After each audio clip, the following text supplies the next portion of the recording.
The good, the bad, the ugly here. Good story from the world of entertainment. This is great. You're going to love this. About a month ago, Tom Selleck gave an interview to CBS Sunday Morning, and he said, we're fighting like crazy to keep Blue Bloods on the air, because if we don't, I may have to sell my ranch. You know, hopefully I'll keep working enough to hold on to the place. Seriously, that's an issue? If you stopped It's working? always an issue. If I stop working, yeah. Am I set for life? Yeah, but maybe not on a 63-acre ranch. That's right. He's only worth $85 million. Yeah. That's all he has in his coffers. You going to pay those ranch hands? That's right. That's what it is. What's going to pay the ranch hands? Who's going to keep the fences up? Yeah. Exactly. Thank you. Can't have a ranch if you ain't got no fences. Hay ain't cheap. Well, actually, hay is cheap. Because of an outcry of Blue Bloods fans on Facebook and constant negotiation with Tom Selleck doing interviews like that, CBS has finally relented and said, fine, we'll give you another season. Yes. The ranch is safe. Ranch is safe. Count on CBS. But for how long? We did it. He will not have to do a reverse mortgage. Look, this isn't my first rodeo. And let me tell you something. I wouldn't be here if I thought reverse mortgages took advantage of any American senior. Or worse, that it was some way to take your home. He's a heavy breather after each sentence. Look. He's a big guy. Well, Yeah. it's hard when you're lying. You know it. Twice. Yeah. Is that a tell? I can't keep this ranch. There's no way I can keep the ranch. Am I set for life? I don't know. Maybe. Yes. He's still got a mortgage. Yeah, he's paying his mortgage. But it's straightforward, not a reverse. Well, apparently hundreds and thousands of Blue Bloods fans got onto TikTok, Facebook, they're not on TikTok. Facebook, and said, we want Blue Bloods. It's still a top 10 network show, and they're still making quality episodes, so CBS has agreed to extend it at least one more season. Fine. Yep, they're giving you more Blue Bloods. Well, they can't move it over to streaming because the older folk can't, can't figure it we out. can't follow We don't stream. That's right. We don't We know. Facebook. That's right. And that's what they do. And I bet CBS got tired of actual calls coming in. Yeah. What's that noise coming from Yeah. the switchboard area? Yeah. It's lighting up like a Christmas tree. That's right. The switchboard's lit up. Well, because people don't know they're calling, whoever answers, they yell at. Hello? Yeah. CBS, bring back Blue Bloods. Why is Blue Bloods being canceled? It's not. They're keeping it on at least another season, so Tom Selleck keeps the ranch Solid. for now. That's the good news. That's got to be good news for the other cast members, too. Oh, yes. Well, and his point was on the interview, the ratings are still good. We're doing quality work. Yeah, but the production cost It's is a lot. expensive. It's a lot. Do, Yeah. do you think with this new extended season or one more season, do you think they'll write in a finale? Do you think Selleck will get to go out on his own terms, or will they just end the show? Well, I think he's hoping to go more than one more season. So eventually, I think he's probably hoping to get to the point where they say, okay, this is the last season, and you do get a final episode. Because they didn't get that. But you do run out of story, too. He After says a they're while. still coming up with great But material. there's tons of police shows that never go away. Yeah, but this is a police and a family, isn't it? Yeah, but he says they're still making good quality stories. Tons of it. 14 years on the air. It's been 14 seasons of Blue Bloods. That's a lot. The bad story is from Massachusetts. We just talked about spam yesterday because of my spam shirt in the picture with a possible Bruce Hornsby. You were with it. You were wearing that spam shirt in the early 90s. That was 1993. I was wearing my spam shirt, yes. I posted that picture on our social media, and I think what I found most funny was people who would just put up a picture of the real Bruce Hornsby. So Google Images yesterday, we definitely threw off the algorithm because the searches for Bruce Hornsby had to be up 10,000% for, and everyone, I'm sure even Google's like, why? Did he die? Is Bruce Hornsby dead? Is he dead? Yeah. Hornsby's manager calls him. I think we need to get on the We're road trending. again. Release a new album. Let's tour. As God is my witness, I thought I stood shoulder to shoulder with Bruce Hornsby and took that photo. In July of 93, that was me, my friend Andrew, my friend Melissa, my friend Lee, and Bruce Hornsby. But Bruce Hornsby turned out to be a Greasy record rep. slimy, greasy record rep who was in there. But don't you think he looks a lot like Bruce Hornsby? No. Not at all. I felt The like commenters have No, spoken. he's one of the more unattractive people I've ever seen. And that's 30 years ago. I said to my wife, I was like, isn't this Bruce Hornsby? She's, I don't know what Bruce Hornsby looks like. But that doesn't look like a celebrity to me.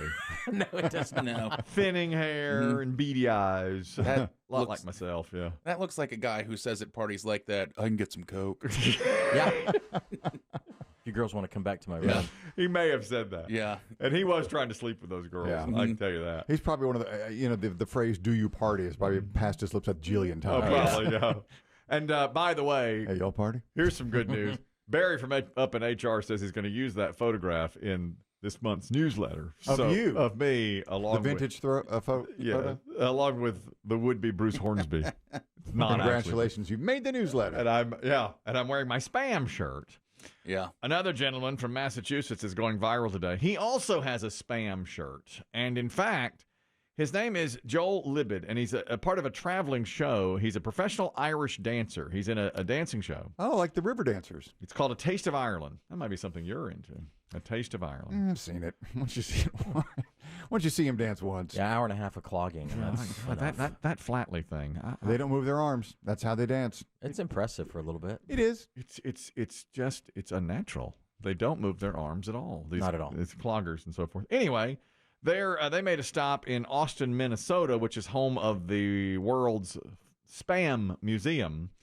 Now, when he got to Austin, Minnesota, he said to everyone, this guy, Joel Libid, he said, I'm visiting the Spam Museum. I'm originally from Hawaii, and we lived on the stuff when I was a kid. I love Spam. So they only had 20 minutes to visit the museum because of their schedule.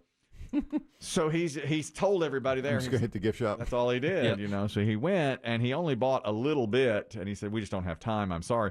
Well, they found out about it back at the Spam Museum, so they delivered to the show cases of Spam. Wow. So when they're leaving to go to their next stop, he packed all that Spam in some luggage, and his luggage was overweight, so they made him open it right there in front of everyone. And he said, I'm embarrassed. There are 42 cans of Spam. TSA is going through my spam. Yes. It's going to take a while. What do you have to do? Open it? Each He hand? did open it. Well, if it's sealed, you don't have to, right? No, he opened it. But somebody took a video, and Spam has now reached out and said, thank you so much. And they've sent him a bunch of Spam T-shirts. You know what? You and he are spam ambassadors. We are. Oh. We are that. And he said, I'm really happy this video has brought laughter and joy through the Spam community because I love it, and I grew up on it in Hawaii. And now he was traveling with it, but they made him take out several cans of Spam because it was overweight. He had to shift it around, before he could travel with it. Didn't have to toss anything in the trash. No. His favorite Spam, by the way, is the hot and spicy. He said, I like, he likes that spicy. I had no idea. Yeah, they make it. I don't go down the potted meat aisle much. No. Yeah. I avoided it my entire life. Finally tried it on a food podcast I'm on. Oh, Spam. Yeah, finally tried it, and it wasn't bad. Mm-hmm. My grandparents used to give us canned ham, Mm-hmm. Oh, yeah. and it's the exact same taste. I'm sure it's the exact same thing. And I avoided Spam because you just always heard how gross it was. Right. Tasted it, I was like, oh, this is the same thing I ate growing up as a kid. Yeah, so you sort of knew it. Yeah. How about a hot and spicy Spam? Add a little flavor to the mix. I don't know about that. Chunk it up in your eggs. I don't know. Might be good. Spam and eggs. That's what they Huge say. in Hawaii. Yeah. Oh, God. Well, he's from Hawaii. That's right. It is huge in Hawaii. I love their new ad slogan. Don't knock it till you fry it. It's really good slogan. It's really good. Bad story. A woman, I guess it could be good and bad. She's won a court case. She's from Colorado. Officials have reached an $8.5 million settlement with Yarnay Rios Gonzalez after police left her in a police vehicle that was sitting on train tracks and ended up being hit by a freight train. Remember her? She settled her lawsuit. One of the officers was charged with reckless endangerment and assault. Here's her lawyer talking about what happened to her after she was hit while in the police car by the train. I was fairly certain that particular stop was going to end in a gunfight. I never in a million years thought a train was going to come plowing through my scene. She has a fractured tibia, a broken arm, which she's had surgery on. She had 9 broken ribs. Right. She has a fractured sternum. She was sitting in the car when the train came through. Because the cop got into a gunfight with somebody else? He got out of the car to fight with somebody else. Guns were drawn.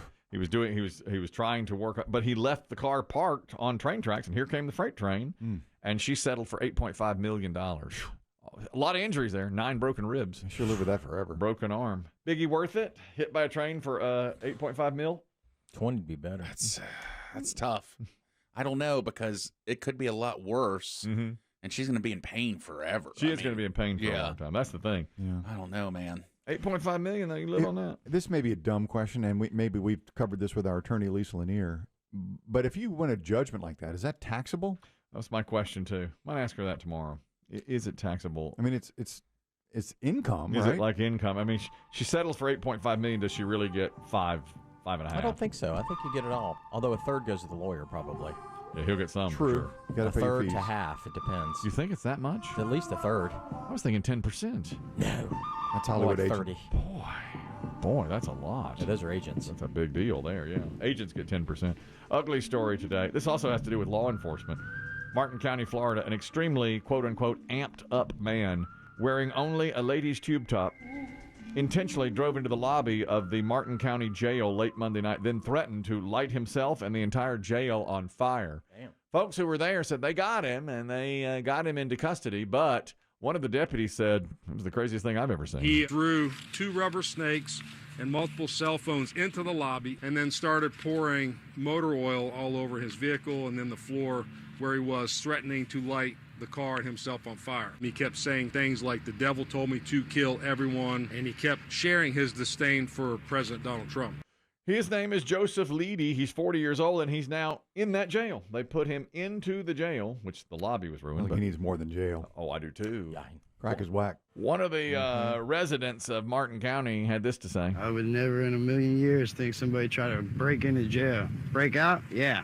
But break in? That's crazy. You heard it. He speaks for all of us. It's crazy. You do. That is crazy. He's breaking into jail, and you heard not only was he basically naked, he also had snakes and such rubber snakes that he was throwing on the ground. When you ever, Kelly, if you ever decide to part with your old vehicle and your Acura, your 1998 Acura, which you acknowledge, usually travel with a case of motor oil in the back of your car. Always. Will you set it alight like a Viking funeral pyre?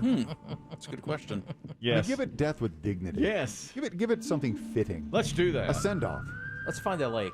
Yes, let's set it on fire and roll it into a lake. Or push it off one of those rock a quarries. cliff. Yeah, Yeah. get the Thelma and Louise style. Yeah, let it Yeah. tumble down. That was my number one road trip movie, Thelma and Louise. Yeah, that's right. I went with it. I don't care, girl power, whatever. I loved it. Okay. I loved it. I thought it was great. Over vacation. Yeah, I put Thelma and Louise. Smokey and the Bandit. I put Thelma and Louise. I put some Smokey and the Bandit. Got my honorable mention, but I put Thelma and Louise as my number one road movie. Ugly story That is just a suck up to Pride Month.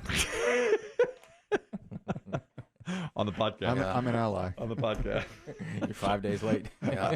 I was on the podcast saying that. Yeah, that's my favorite. That's my favorite road trip movie. Thelma and Louise. Hey, I'll take your barbs. Say what you want here. A woman says she went to her favorite restaurant. She was in Nico Luciano's Italian restaurant. This is in Pennsylvania, and had a wonderful meal. This is from KDKA TV, Pennsylvania. This is the ugly story, though, because after she finished her meal, she and her husband, she went to the bathroom, and while sitting on the toilet, a mouse fell from the ceiling onto her lap. She looked up, and a second mouse fell onto her lap. She stood and screamed, and 10 more mice fell onto her lap. 12 in total. 12 mice from the ceiling fell down on her, into the toilet, and into the sink. 12 toter. From above. 12 toter. All alive. 12 toter mice, all alive, and they all scrambled when she started screaming. What you got there is a rat's nest. Mice, not rats, but mice, but still, yes. The owner said, yeah, we got a mouse problem. Mamma mia. Yeah, we knew. I didn't want to admit it. We knew they were up there. He acknowledged. He said, yeah, I was going to call the man Friday. we but got a mouse problem, and they are saying, Well, you have to close the restaurant for a while, have right? to. for 12 mice? Well, that's just I the think start. That's just the beginning of it. Yes, I do think you have to close Ugh. the restaurant. And so they have said, we're now taking the proper steps here at Nico Luciano's. And she said, our meal was wonderful, and we love coming here. Mm-hmm. But I hope Nico comped him. They gave the meal for free after all was said and done. And a comeback when they reopened. And they should have that. Would you go back? Would your wife go back? I'm not sure my wife would. No, not after that. Not with a dozen mice in your vagine. No. I agree. That's too many. Would you get it to go? Yeah, I'd do a DoorDash on that. The mice or the food? You got mouse crotch. Man. How many Vagine mice would you take and still go back? 12's too many. When it's good. Yeah, when it's 10? good food. So, 8? My wife probably say half dozen max. I'm not going back in that building. Max. That's going to be tough.